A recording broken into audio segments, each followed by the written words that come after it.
Alright, man, so we back with the Nigerian scammer, man. We back. He impersonated the governor, man. He got $242 million out these people by selling them an imaginary airport. Like I said in the first part one, if you ain't seen part one, go watch part one. Imaginary is the craziest word in all this. It just is. Because he sold these people an imaginary. He said, like, did he come up with an imaginary address, all this, bro? I just gotta know. So, with that being said, man, let's jump into part two and see what's to it. Also, I'm gonna drop a link to my new channel, so y'all can go subscribe to that one too. I do mostly music over there. All music over there, actually. Let's get into it and see what's to it. He gathered a team of 5 people from the people close to him, and whom he knew, and began with them to discuss the details of the plan to attract one of the banks to invest in the fictitious airport project. This group, which was formed by Emmanuel Nodi, were all experienced in financial and banking systems, and they were working in the banking. How much money did he have, Emmanuel, man? I wanted to say his name in the beginning. I didn't even want to call him the Nigerian scammer, but I mean, you feel me? Sector like Emmanuel, so they knew all the details of banks and how they operate in Nigeria and internationally. And they had personal and private information about the most important influential people in the financial sector in the country, and this thing made it easier for them to impersonate the identities of important people. The first thing in the plan was that they would send faxes to various commercial banks around the world. They prepared a letter written in an official and professional manner, on the basis that this letter was sent by a person named Terethia William. Alright, so I'm assuming it said he got 5 other people, right? Damn, all my phone in my pocket. He gathered 5 other people, right? So it's a total of 6 of them. Let's just do some math real quick. 6 divided by 242. Hold on, I think I did the math wrong, y'all. Just tweak. So everybody get 40 million basically a piece, bro. That shit crazy. God damn. This person was the director of the Financial Planning and Budgeting Department in the Nigerian Ministry of Aviation, meaning a very important person, but this person did not exist at all. The important thing in this letter was that the Nigerian Ministry of Aviation is looking for investments to build a large airport project in the capital Abuja, since Abuja was declared the new capital of Nigeria only 4 years ago in the year 1991. And this is what made this story or scam more believable, because the Nigerian government, they were really serious about developing the city and running multiple projects in it, since they... He did it at the right time, bro. He just used... This man's brain was just like, I got this dope ass scam. This dope ass scam. Y'all don't want to miss it, bro. Declared it the new capital of the nation. This message was sent to several foreign banks, and each message was slightly changed according to the bank and the country of destination. For example, the message that arrived at the Brazilian bank Noroeste was addressed to the bank manager. This bank manager, named Nelson Sakaguchi. He is of Japanese roots, but he was living and working in Brazil when Nelson Sakaguchi read the message. It was an official letter coming from the Nigerian Ministry of Aviation and signed by the director of the financial department. He began to take an interest in the matter because the bank was already looking for investment opportunities in developing foreign countries, which boosted the credibility of this letter after it was transmitted from a number belonging to the Nigerian government. Indeed, Emmanuel and his group, thanks to their contacts and strong relations in the financial sector in Nigeria, were able to use a fax machine that belongs to the government, so that the case would look more believable. Saka, a director of the Brazilian... Bro, this man or these men or women and women is plugged, bro. They not only acting like the governor, they got his fax machine, bro. God damn, bro. Oh my God, bro. I can't even walk, barely go to the bathroom in the bank, bro. Without, you know what I'm saying? And you tell me he got the fax machine? Get out of here. This is crazy, bro. In bank, believed the letter and responded to the fax with a message that they were interested in this investment opportunity and wanted to discuss it more. Here comes the role of Emmanuel.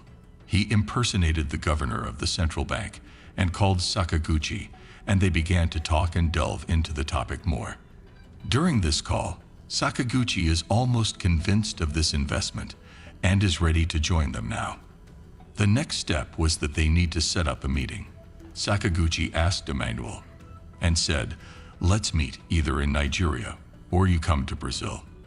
Emmanuel said, "No, we would like to keep the project confidential now, because this project will not start until 4 or 5 years from now.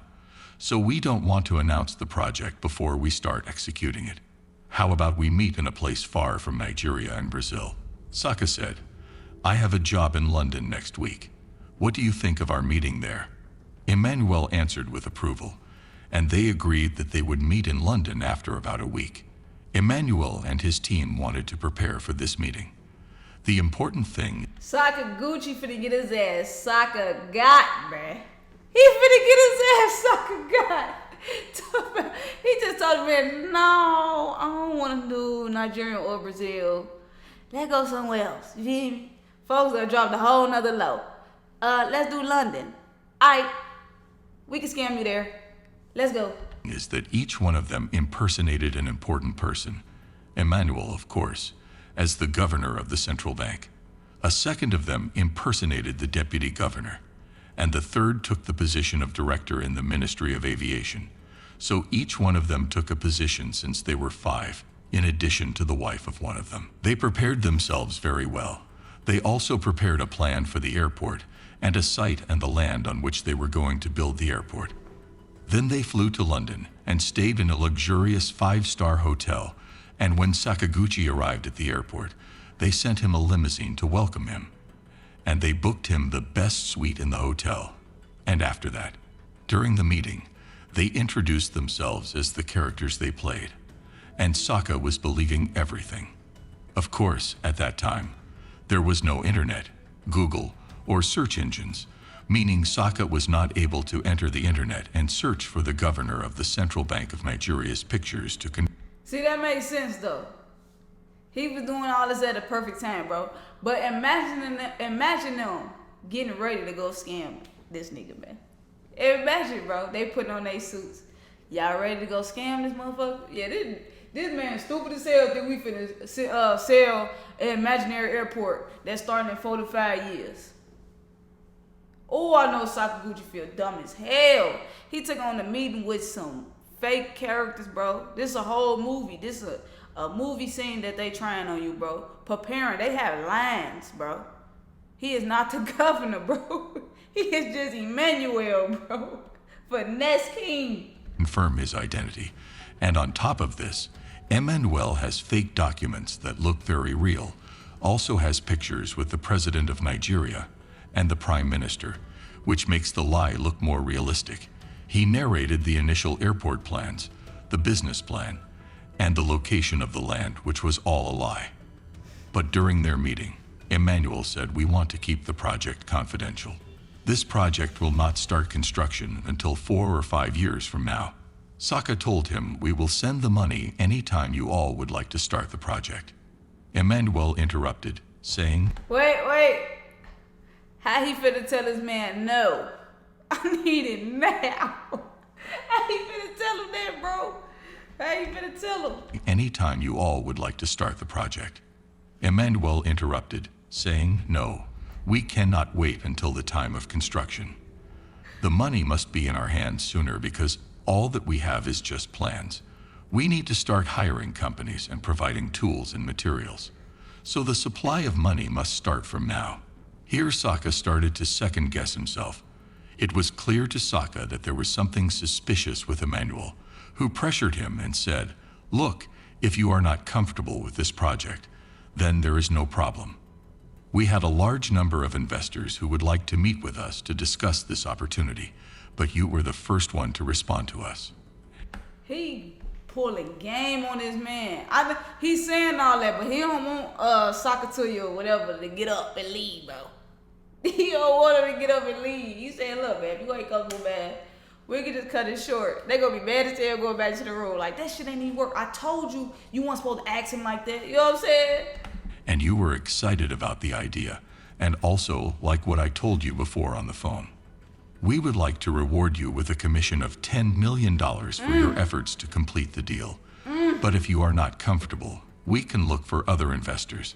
He was afraid to lose such an opportunity, great investment, plus a commission of $10 million. Saka told Emmanuel, even if I agreed with the case, the bank's management probably would not accept it. Emmanuel replied to him and told him this issue must be resolved by him. And as I told you, if your bank is not ready to take this opportunity, many others are waiting for it. Then Saka said, no, you can count on me, we are partners in the project. I will manage things.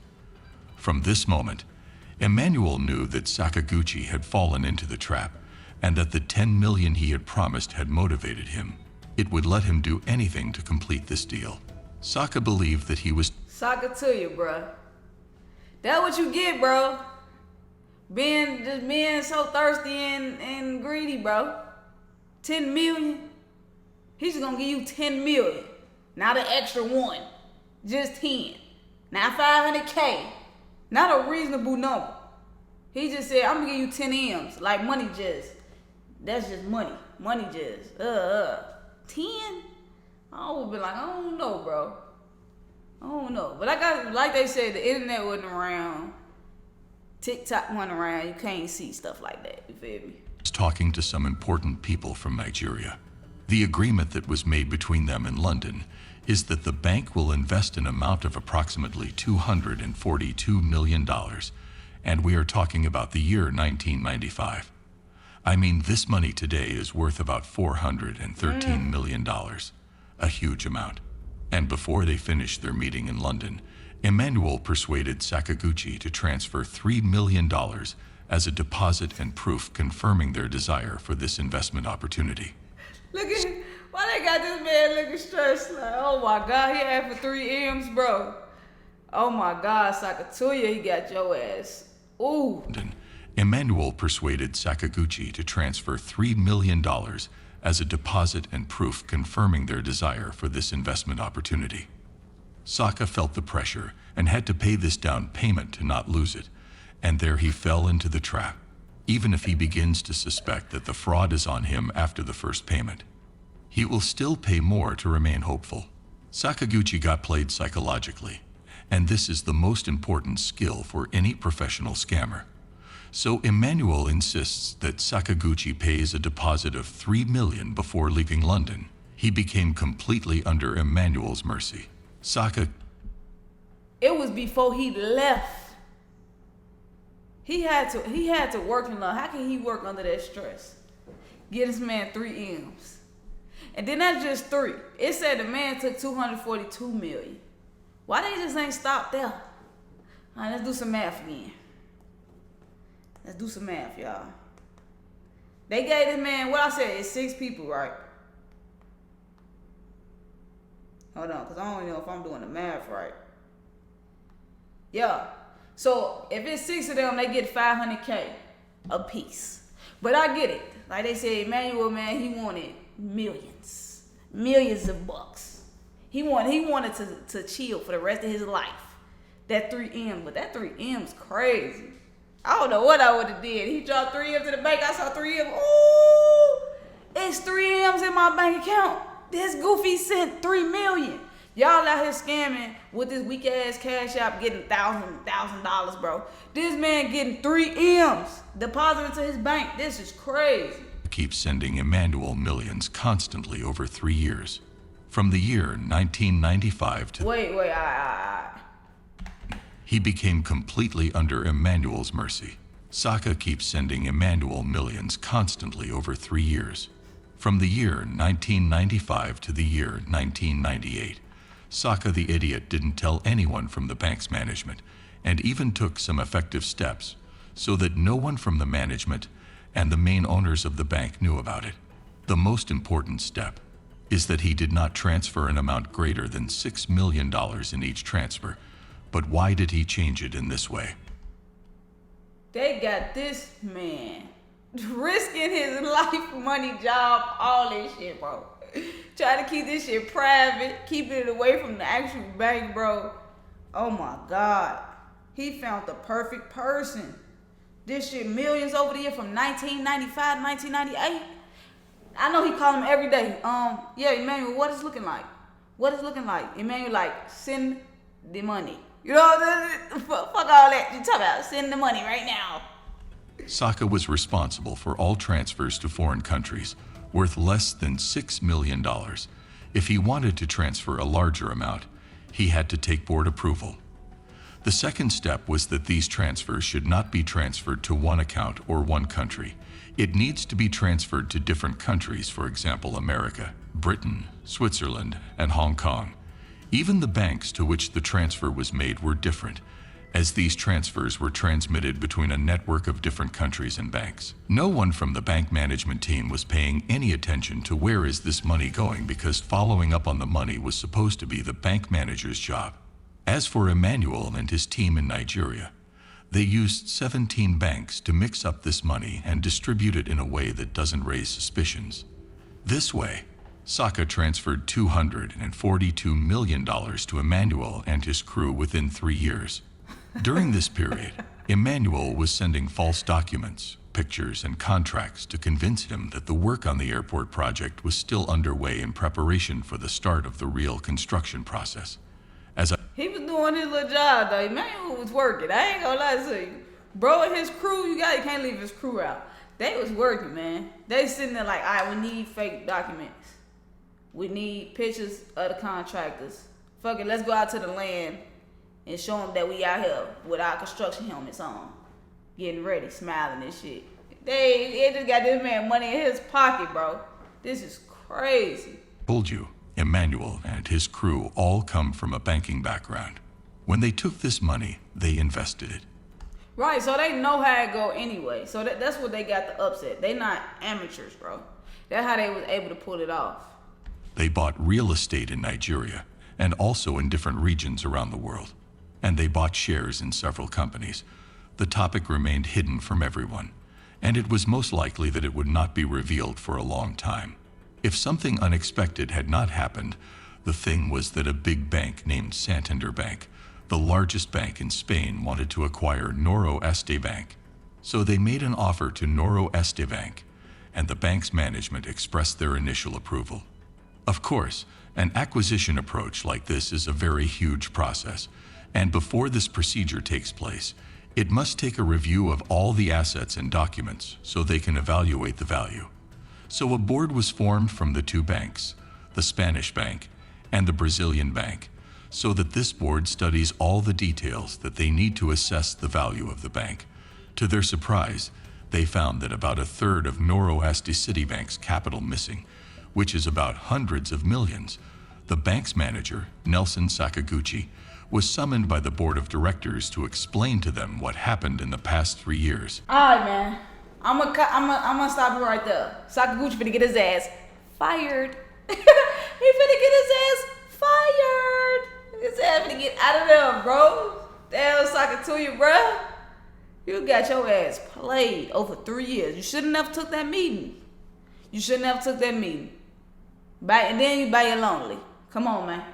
Come on, man. They got your ass. Good. Good. How you finna explain this, bro? But I'm happy to hear that Emmanuel in the game invested the money. They didn't fuck it off. They didn't buy hella cars and shit, you know, because he's smart anyway. He know money. He know how money move and all this. He know how to crunch the numbers, and he know how to scam. You know what I'm saying? So I'm happy to hear that, because they could have been like, yeah, they bought 12 mansions, 12 cars, and all that shit, you know. But he said, nah, man, we finna get rich. We finna scam to get rich to get richer. Damn. But y'all let me know what y'all think, man. Stick around for part 3. And catch you on the next reaction.